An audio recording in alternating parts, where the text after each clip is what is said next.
Შეფასო ქართველებო, კარგი მარჯოთ. 2025 წელი დაიწყო და ეს მნიშვნელოვანი წელია საქართველოს როგორც ქვეყნის გამტკიცების და გაძლიერებისთვის. საერთოდ გვიყვარს ის აზრი, რომ მათემატიკურად არის ეს 2025 და ისეთ არაჩვეულებრივ სიმბოლურ დატვირთვას იძლევა. ფაქტობრივად ჩვენ შეგვიძლია ვთქვათ, რომ წარმატებული წელი უნდა გახდეს საქართველოსთვის ეს წელი. დღეს ჩვენ ვაგრძელებთ გადაცემას ფაზის აკადემიის კვლევები. მე გახლავართ გია კვაშლავა. დღეს ჩვენ წარმოვადგენთ ახალ გადაცემათა ციკლს, რომელზეც საუბარი გვექნება რამდენიმე გადაცემაში. ეს ძალიან მნიშვნელოვანი თემა ქართველებისთვის, საერთოდ ზოგადად ქართველთა ისტორიისთვის ძველი პერიოდიდან დაწყებული ის მნიშვნელოვანი ნაწილები, რომელიც ჩვენთვის ზოგადად საზოგადოებისთვის უცნობია. თემას ასეთ სახელი აქვს, ესე იგი ქართველები უძველესი მსოფლიოს სათავებთან. აი ეს თემა, რომელსაც ჩვენ დღეს რამდენიმე ნაწილს წარმოვადგენთ და ეს გადანაწილებული იქნება რამდენიმე გადაცემაში და დღეს არის ამ თემასთან დაკავშირებით პირველი ნაკვეთი. გადაცემის პირველი ნაკვეთი. სანამ გადაცემას სრულად დავიწყებთ, ივანე ზოსიმეს სიტყვები, რომელიც ცნობილი სიტყვებია, წარმოვთქვათ ეს და 4 დღისა მკვდარი ამისთვის თქვა დავით წინასწარმეტყველმა, რამე თუ წელი 1000 ვითარცა ერთი დღე. აქ განმარტოთ 1000 წელი ვითარცა ერთი დღე ფაქტობრივად ბიბლიაში მოცემული დაახლოებით რომ თქვათ 8000 წელი ეს უნდა გამრავლდეს ამ ათვლით 8000 უნდა გამრავლდეს 360,000-ზე. მოგეხსენებათ რომ წელიწადში 365 დაუშვათ, თქვათ ან 366 და ამ მონაცემის მიხედვით, რომელიც აღებულია ივანე ზოსიმემ საგუნიდან აიღო დავით წინასწარმეტყველისგან, მაშინ გამოდის რომ 8000 დაახლოებით ასე რომ ვთქვათ, ბიბლიური წელი უნდა გამრავლოთ 360,000-ზე და ეს ძალიან დიდი რიცხვია 3 მილიარდს აჭარბებს.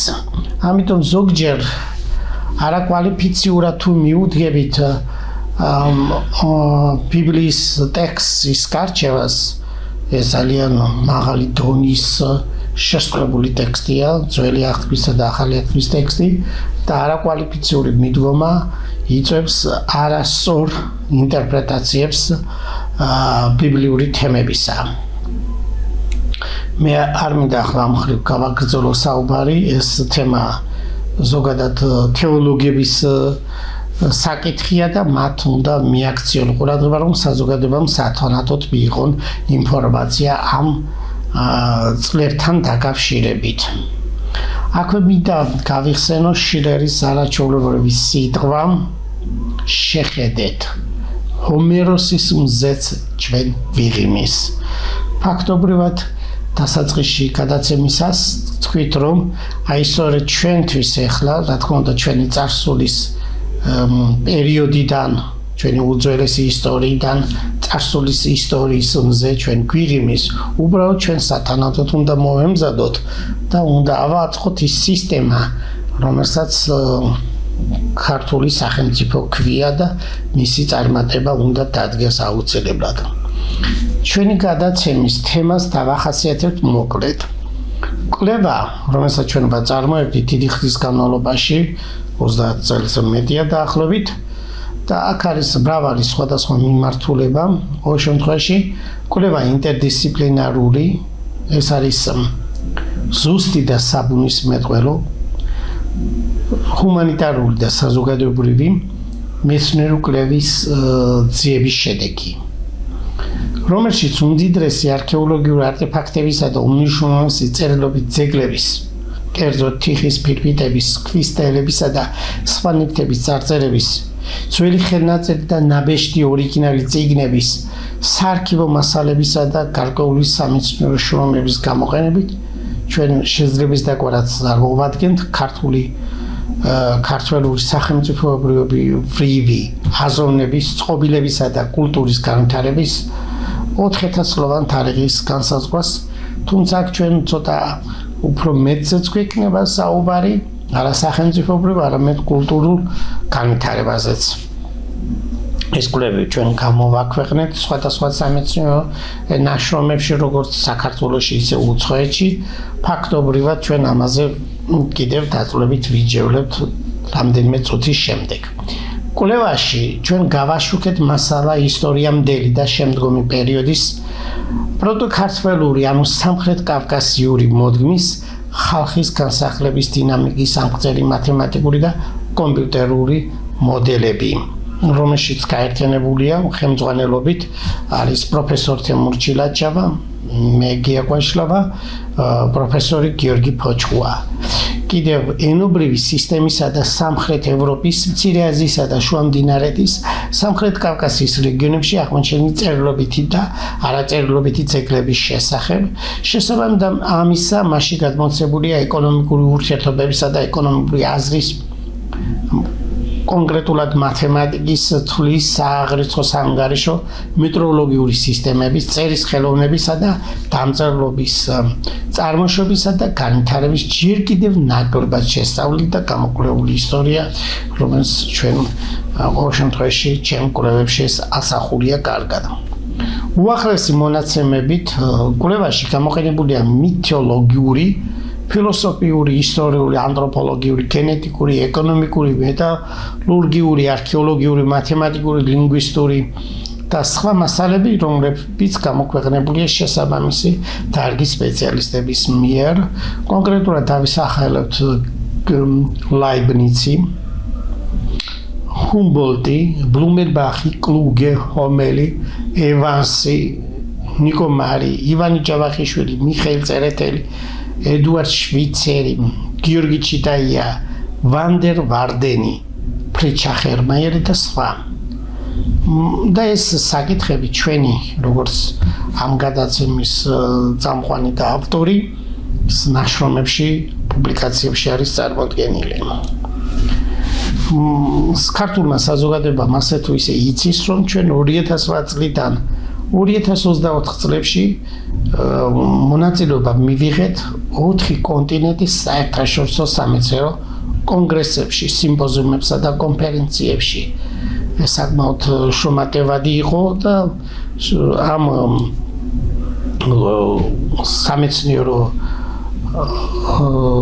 საკითხების გარშემო ძალიან ბევრი მასალა გამოქვეყნდა. სამეცნიერო ღონისძიებები ძალიან მნიშვნელოვანია ყოველ შემთხვევაში მეცნიერისთვის, რომ მისი ნაშრომის ცნობადობა გაიზარდოს, ყოველ შემთხვევაში ეს გამოიხატება ინდექსირებით. ჩვენი ნაშრომები ნაწილობრივ Google Scholar-ის აქვს შესაძლებლობა რომ დაინახოს, ანუ აღწეროს, მაგრამ არის ის ნაშრომები, რომლებიც ჩვენი გამოქვეყნებულია საერთაშორისო სამეცნიერო ჟურნალებში, რომელშიც კიდევ Google Scholar-ის სათანადოდ ვერ ახერხებს ამის აღრიცხვას. ეს კემბრიჯის უნივერსიტეტის გამოცემებია, ჰარვარდი და ასე შემდეგ. ალბათ ეს მომავალში Google-ის სისტემა უფრო გაასწორებს. 2008-2024 წლებში ჩვენ სამეცნიერო შრომები, აბსტრაქტები გამოვაქვეყნეთ სამეცნიერო კრებულებში, ჟურნალებში, სიმპოზიუმების, კონგრესებისა და კონფერენციების მასალებში, რომლებიც დაიბეჭდა კერძოდ ლონდონში, კემბრიჯში, ოქსფორდში, ჰარვარდში, პარიზში, ვილნიუსში, კეიპტაუნში, ათენში, რეთინონში, ბერლინში, რომში, ჰონგ-კონგში, თბილისსა და სხვა დაწესებულებებში. 1996-2024 წლებში ჩვენ სამეცნიერო-კვლევითი მასალა მოვივიძიეთ სამეცნიერო ექსპედიციებში, რომლებიც ჩატარდა საქართველოს კრეტის მუზეუმებსა და არქეოლოგიურ ადგილებში, ათენის ეროვნულ არქეოლოგიურ მუზეუმში, კერძოდ ამერიკის, ბრიტანეთის, საფრანგეთის, გერმანიის, იტალიის, ვატიკანის, თურქეთისა და სხვა ქვეყნის სახელმწიფო და კერძო მუზეუმებში, ბიბლიოთეკებსა და კოლექციებში. ჩვენს დღევანდელ გადაცემაში თემა დავყავით შემდეგ საკითხებად. ვისაუბრეთ და წარმოვადგენთ მასალებს პროტოკართვალური მოსახლეობის შესახებ, რომელიც სოფლიოში როგორ იყვნენ ისინი განსახლებულები, პროტოკართვალური მოდგმის მოსახლეობის კონკრეტულად ანთროპოლოგიურ მასალებს წარმოვადგენთ, სასოფლო-სამეურნეო და მეტალურგიული მასალები იქნება წარმოდგენილი, უძველესი წერილობითი ძეგლების ამოკითხვის შესახებ, რომელიც ჩვენ გავაკეთეთ, კლასის ხაზოვანი წარწერებისა და კრეტული იეროგლიფებისა, ამ წარწერების, რომელიც არის დაახლოებით 4000 წლის წინანდელი, ამის შედეგებს ჩვენ კონკრეტულად გადაცემაში წარმოვადგენთ. და ბოლოში ჩვენ გვექნება ყოველ შემთხვევაში ბოლო გადაცემების რაღაც ნაწილში ვისაუბრებთ ფაზის აკადემიის ახალ ისტორიულ მასალებზე და შევკრავთ ამ ძირითად მასალებს და შედეგებს წარმოვადგენთ.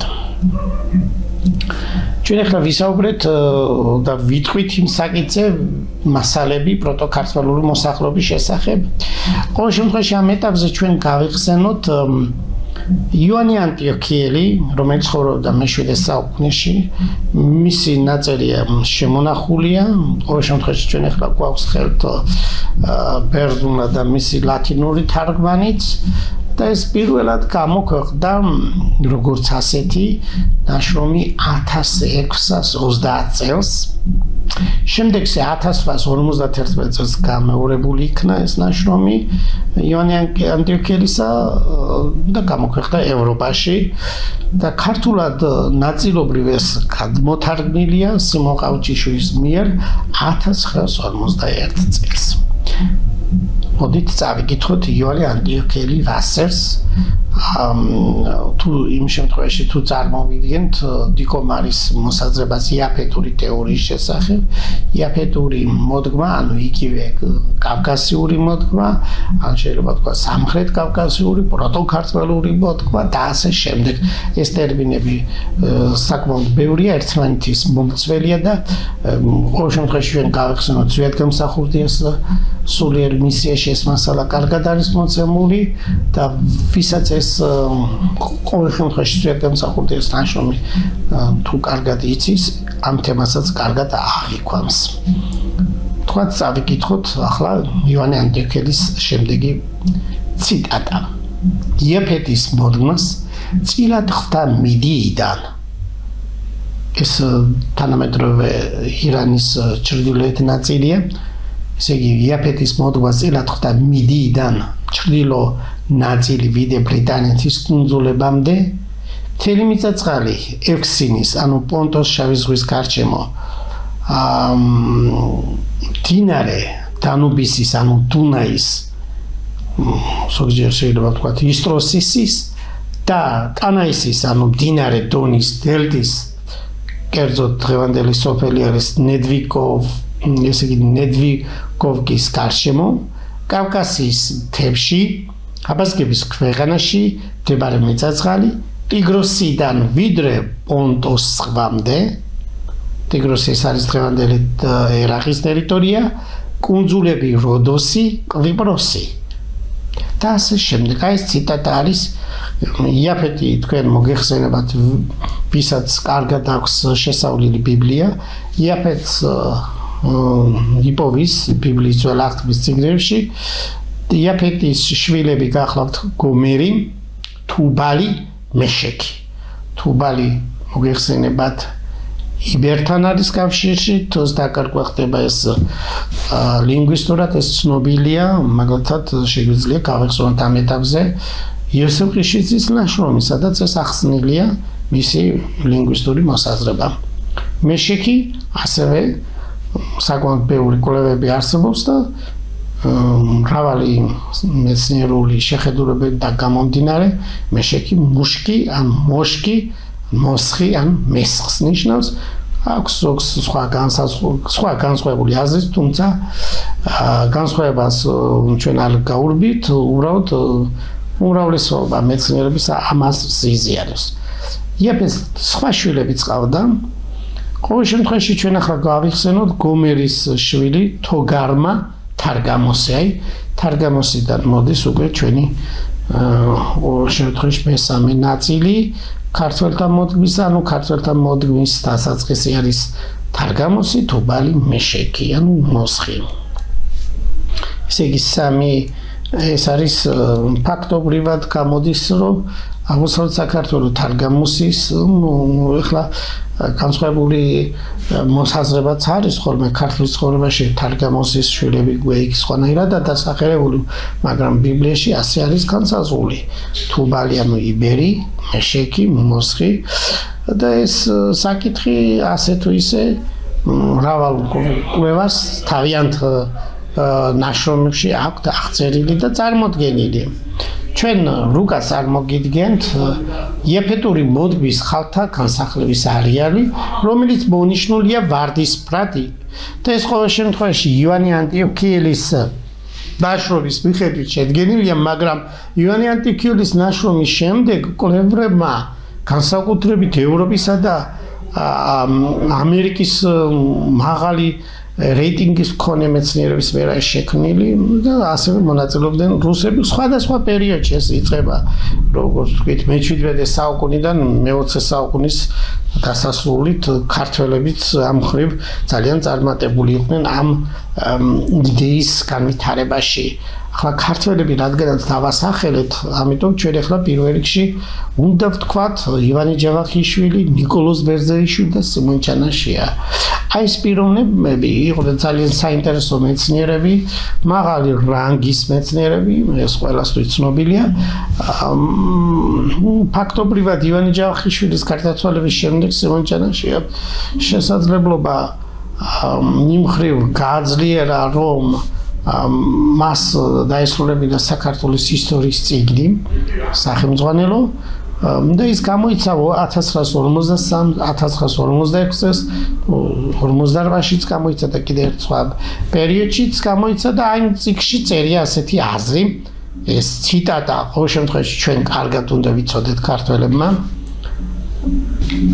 ციტატა ასეთია ქართველები წარმოშობით წინა აზიის ძველს მკვიდროსახლებას ეკუთვნიან უძველეს დროში დაახლოებით 6000 წლის წინათ წინა აზიის უზარმაზარ მიწა-წყალზე და სამხრეთ ევროპაშიც ბალკანეთის აპენინისა და პირენეს ნახევარკუნძულებზე აგრეთვე აფრიკის ჩრდილოეთ სანაპიროზე ერთი მოდგმის ხალხები ცხოვრობდნენ.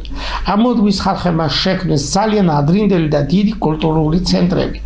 ევროპაში ამ გვარტომების ხალხები წინ უსწრებდნენ შემდეგ მოსულ ინდოევროპელებს. ნაწილობრივ აქ სემიტელები შეიძლება ვთქვათ, თუმცა ციტატაში არ წერია, რომელთაც დამხტური მოსახლეობისა და მისი განვითარების კულტურის ძლიერი გავლენა განიცადეს. აი ეს სემიტებთან დაკავშირებით ფინიკიელები შეგვიძლია ვთქვათ, რომ მაშინ სხვა ოსნები იყვნენ და ევროპის კონტინენტზე შეაღწიეს.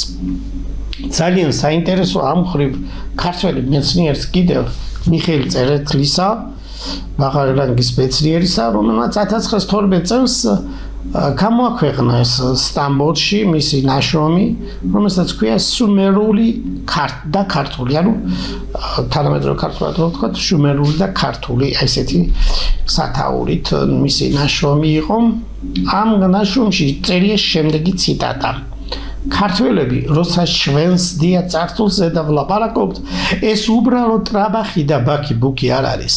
დიადი იყო ჩვენი წარსული, ჩვენი ცხოვრების ისტორიული ხანისა, მაგრამ კიდევ უფრო დიადია წარსული რასისა, რომელსაც ქართველიერი ეკუთვნის.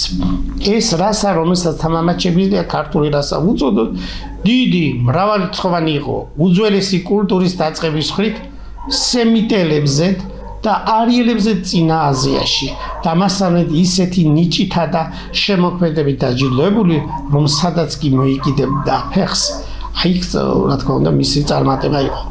მისი რომელიმე ნაწილი კერძოდ ბაბილონიაში, ელამის ქვეყანაში, არმენიაში, მთელ სირიაში თუ კავკასიაში ყველგან ქმნიდა უდიდესსა და უორიგინალის კულტურას და სახელმწიფოური ცხოვრებას, სარწმუნოებას, ხელოვნებას, მწერლობას, ყოველ სფეროს. რასაც კი კაცობრიობის დიდება ეწოდება და რაიცა დაწერილია მისი ისტორიის ფურცლებზე.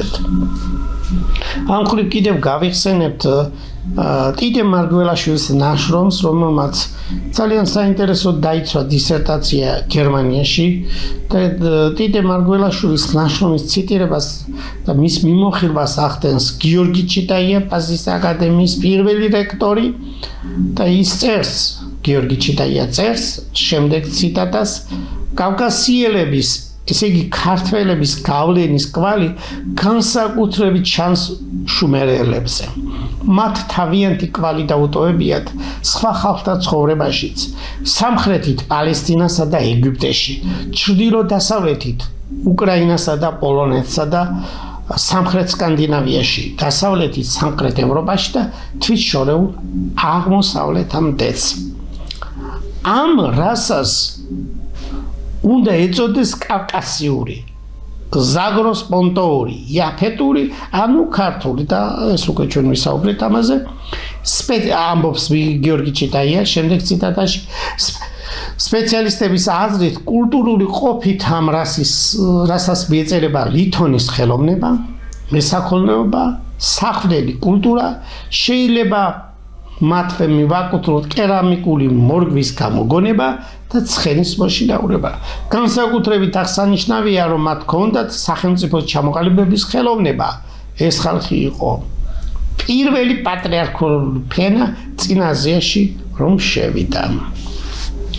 მოკლედ ამ საკითხებზე ასეთი მსჯელობები ფართოდ მიმდინარეობს როგორც უცხოელ მეცნიერების ნაშრომებში და ასევე ქართველ მეცნიერების ნაშრომებში. და ეს ნაშრომები როგორც ჩანს სხვადასხვა მიზეზთან გამომდინარე გაფანტულია და ჩვენ ნაშრომები რომელიც გამოვაკელნეთ 2014 წელს განსაკუთრებით 2016 და ასე შემდეგ 2024 წლამდე ადრე ჩვენ ვაქვეყნებთ სხვა მასალებსაც ეს მთლიანად შეკრებილია ჩვენს ნაშრომებში და ახლა ამ მხრივ აღარ გავაგრძელებთ ამ დეტალებზე საუბარს.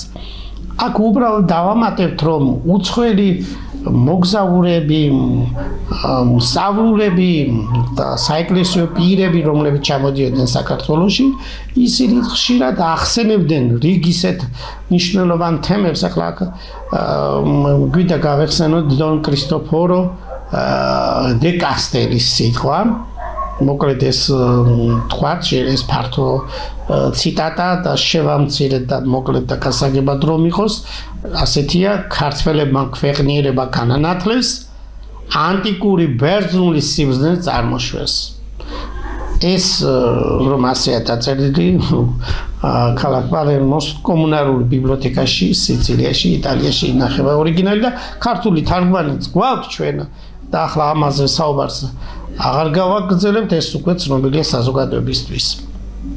მოკლედ ამ თემასთან დაკავშირებით რომელიც ახლა დღეს გავაჟღერეთ, ეს მნიშვნელოვანია იმისთვის რომ ჩვენ გავიგოთ ქართველთა უძველესი მოდგმა როგორი იყო განსახლებული შავი ზღვისპირეთსა და ხმელთაშუა ზღვისპირეთის გარკვეულ რეგიონებში და ამას ხაზგასმით იმიტომ ვლაპარაკობთ რომ კვლევები ადრეულ პერიოდიდან დაიწყო განსაკუთრებით სამეცნიერო პირველი კვლევა ევროპაში მათემატიკოსმა პრუსიის აკადემიის პირველმა პრეზიდენტმა ლაიბნიცმა დაიწყო 1695 წელს გამოქვეყნებული მისი პირველი ნაშრომი ლათინურ ენაზე, რომელიც ჩვენ ორიგინალში გვაქვს წაკითხული, რის საფუძველზე იწყებს ლაიბნიცი ქართული ენის შესწავლას კვლევას.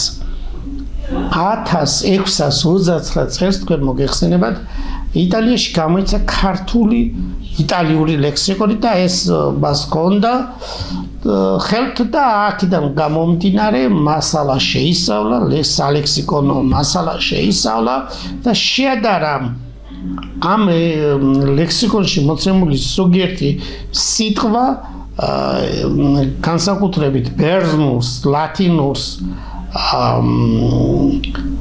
რომანულ ენებში მოცემულ მასალებს, ლინგვისტურ მასალებს და ასევე სპარსულს. და აქედან მან პირველად დაასკვნა ეს ჩვენ ცალსახად უნდა ვიცოდეთ რომ და საერთოდ ლაიბნიცმა საფუძველი შეუქმნა არა მარტო მათემატიკურ დარგების შექმნას, არამედ ლინგვისტიკაში მან ახალი დარგი შექმნა შედარებითი ლინგვისტიკა, ჩვენ რომელსაც მეთოდს ვიყენებთ ისტორიულ შედარებითი მეთოდი, ეს სწორედ მისი დამსახურებით გვაქვს მეცნიერებას მსოფლიო მასშტაბით და აი ქართული ენის შესწავლის შედეგად მან ეს ახალი მეთოდი შემოიტანა მეცნიერებაში. ლაიბნიცის დამსახურება ცალსახად უნდა გქონდეს ჩვენ გააზრებული. ჩვენ ახლა არ ვეხები ლაიბნიცის დიდ დამსახურებას მათემატიკაში, ფიზიკაში, ქიმიაში, ბიოლოგიაში, მედიცინაში და ასე შემდეგ, მაგრამ ყოველ შემთხვევაში ქართული, ანუ ქართველური ენათმეცნიერების შესწავლაში მას ფასდაუდებელი წვლილი აქვს შეტანილი.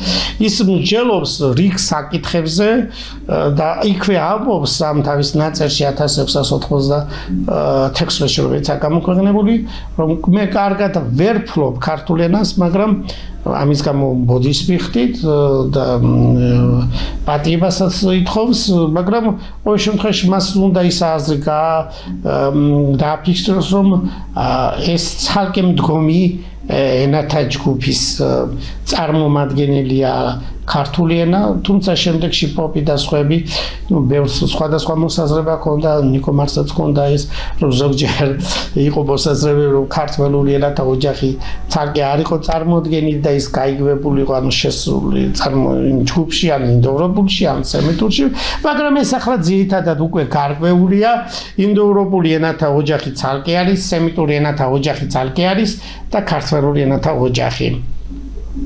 ზოგჯერ ისმის ისეთი ტერმინების გამოყენება, რაც ლინგვისტურად არასწორია. ქართველური ენათა ოჯახი ეს ტერმინი ახალი შექმნილი არ არის, ეს არის 1895 წელს უკვე გერმანიაში ოფიციალურად მოქმედი ტერმინია და ამ ტერმინების ცვლილება გამოიწვევს ყოველ შემთხვევაში მეცნიერულ დისჰარმონიზაციას. ამიტომ ასე ხელახებით ლინგვისტური საზოგადოებაში, ანუ ლინგვისტურ სამეცნიერო საზოგადოებაში თავის შეყოფა ბოდიში ამ გამოთქმით არაკვალიფიციური კადრების არ შეიძლება და ყოველ შემთხვევაში კარგად ჩანს Facebook-ზე ყოველთვის.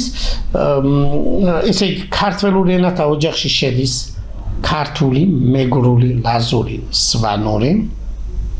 ზოგს მეგრული და ლაზური ერთი ენათ აქვს წარმოდგენილი. აქ ყოველ შემთხვევაში მე კიდევ ერთხელ უნდა განმარტო, რომ ჩემს მოხსენებების დროს კითხვები ისმევა იმ შეკითხვები ყოველ შემთხვევაში ისმევა იმ კითხვით, რომ იმ მიმართულებით, რომ რატომ არის მეგრული ენა, ლაზური ენა და ასე შემდეგ.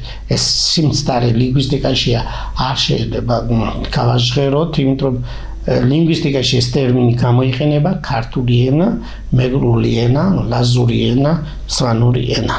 ამის გადაკვალიფიცირება კატეგორიულად მიუღებელია. ლინგვისტური ტერმინია.